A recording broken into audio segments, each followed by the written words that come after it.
Et David ont été tués par un chauffard qui lâchement a pris la fuite. Anéantis par la douleur, leurs proches se voient confrontés à une justice opaque qu'ils estiment trop laxiste envers les chauffards. Un reportage de Nadia Bouria.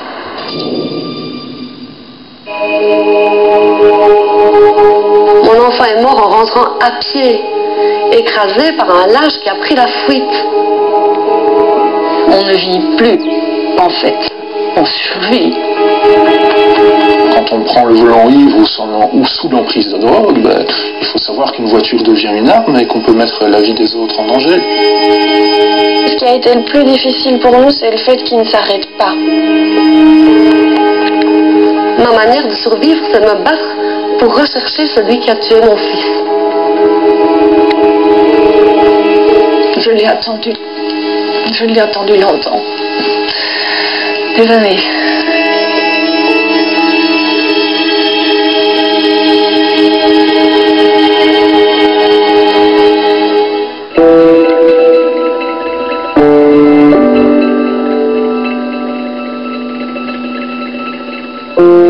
Il marchait ici. Pour vous, il marchait dans l'herbe. Ah, il marchait dans l'herbe, son pantalon était mouillé jusqu'aux genoux. Ouais. Et puis, je le connaissais. Je savais qu'il ne prendrait pas de risque, qu'il marchait dans l'herbe. Ici, il y a quand même... Il y a de la place. Il y a 2 mètres pour marcher. De toute la route qu'il a fait, ici, il y a de la place. Partout ailleurs, je pourrais comprendre, parce qu'il n'y a pas de place, mais ici, il y a de la place. Et si vous regardez les voitures, elles ne roulent pas vite. Je n'ai jamais vu une voiture qui roulait vite. C'est sur cette route à Magerais, qui relie Bastogne à Clairvaux au Grand-Duché du Luxembourg, que le fils de Martine, David Collin, 26 ans, a trouvé la mort le 11 juin 2011, vers 2 h du matin. Il avait passé la soirée dans un bal, organisé à 2 km d'ici, à côté de cette petite église. Selon des amis, il a quitté les lieux seul et rentré à pied. Et puis c'est éclairé. C'est éclairé. Apparemment, cet éclairage-là ne fonctionnait pas. Ouais. Mais j'ai fait la route la nuit. Dans les phares, il y a une super belle visibilité. Donc, s'il était tombé pour une raison ou pour une autre, on l'aurait vu de loin. Il est habillé en blanc.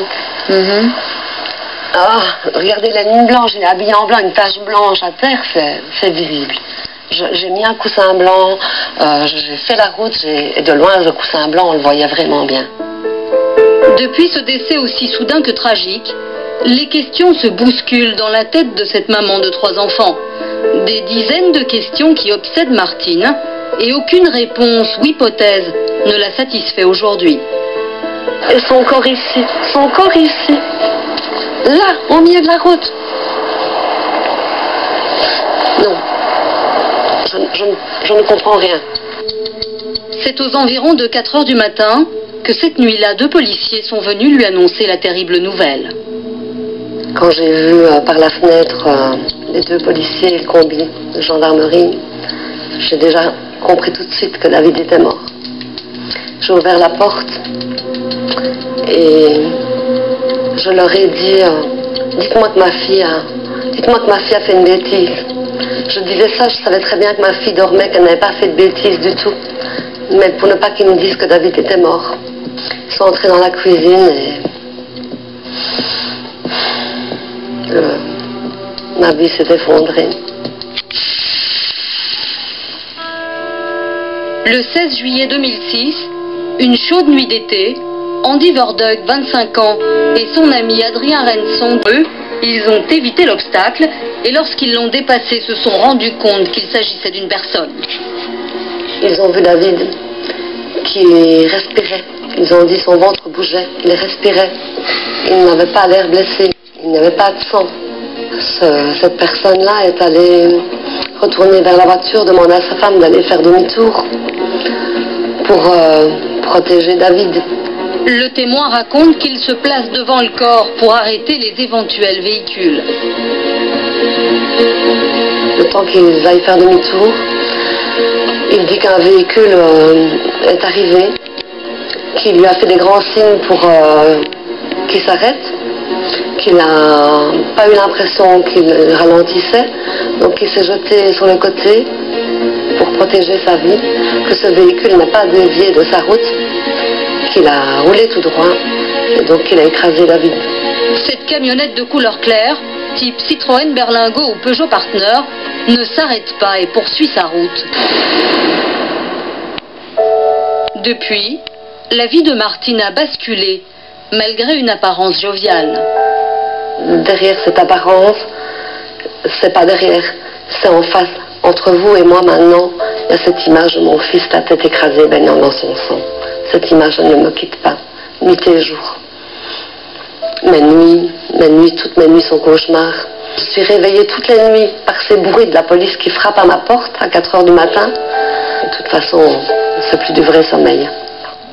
Qu'est-il arrivé à David Collin? A-t-il fait un malaise et est-il tombé sur la chaussée avant d'être écrasé? S'agit-il d'un simple accident ou a-t-il été happé volontairement? Cette route, Martine l'a parcourue des centaines de fois et le dossier, elle l'a lu et relu avec le sentiment que peut-être les événements se sont déroulés autrement. Comment ça se fait que mon fils n'a que la tête écrasée s'il est en travers de la route? Si vous regardez le corps au milieu de la route, en travers de la route, comment une voiture qui ne dévie pas peut m'écraser que la tête? Je n'y crois pas. Je ne peux pas croire à ça. J'aimerais avoir une reconstitution, qu'on puisse au moins voir réellement comment c'est possible. J'ai besoin de savoir. La Pèvre, l'association des parents d'enfants victimes de la route, est une institution nationale qui accompagne les parents qui ont vécu de tels drames. Son responsable note des prix entourés des objets ayant appartenu à son fils. Photos, tableaux, dessins, comme pour rester proche de lui. Il y a ici un de ces tableaux. Il dessinait, il faisait des peintures. Vous connaissiez pas son existence? Je ne le connaissais pas, non. Il peignait chez un ami qui était équipé pour ça. Et je l'ai reçu 2 semaines après sa mort. J'ai longtemps pensé que c'était un tableau un peu prémonitoire. C'est quand même une morte, couchée comme dans un talus. Maintenant, je me dis, bon, ceci, avec l'œil tourné vers le paradis, la main qui protège, je pense que c'est mon fils qui me protège, pour ne pas que je sombre moi-même dans la mort. Martine n'est pas encore prête à tourner la page. Comment faire le deuil lorsque le responsable de la mort de son fils n'est toujours pas identifié? À cette douleur s'ajoute une autre, le sentiment d'être écarté, voire écrasé par la justice. Je vais à la gendarmerie, on n'écoute pas, on ne prend aucune audition. C'est tout juste si on ne baisse pas la tête quand j'arrive.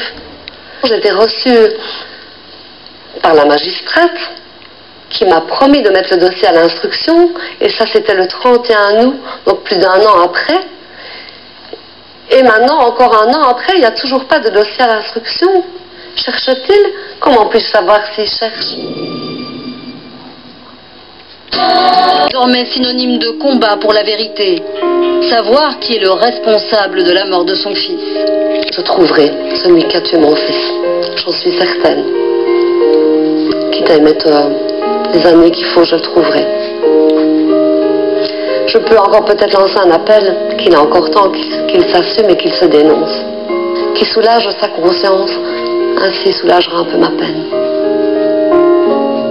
Martine s'est battue pour installer ce panneau à l'endroit même de l'accident, avec un numéro d'appel. En fait, ce numéro de téléphone a été créé spécialement pour que celui qui a tué mon fils prenne ce téléphone et dise, ben voilà, j'avoue, c'est moi, je le dis, je vais assumer.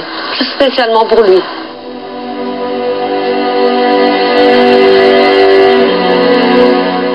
Je donne toujours un bisou à mon gamin quand je viens. Mon pauvre gamin. C'est quand même malheureux, hein, ça.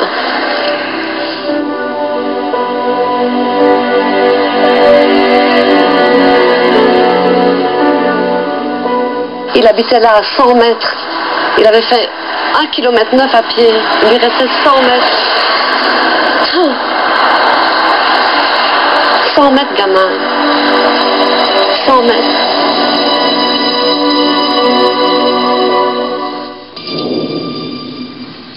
René Dumonceau